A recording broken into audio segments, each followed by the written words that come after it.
Bismillahirrahmanirrahim. Hello, my name is Talha. I am 9 years old. My father's name is Shadid Rahman.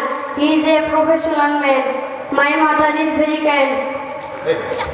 We are two siblings.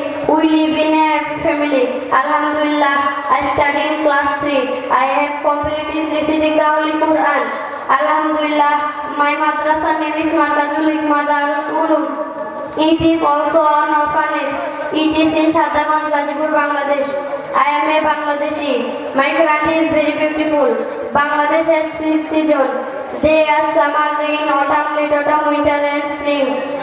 In it we see many beautiful things.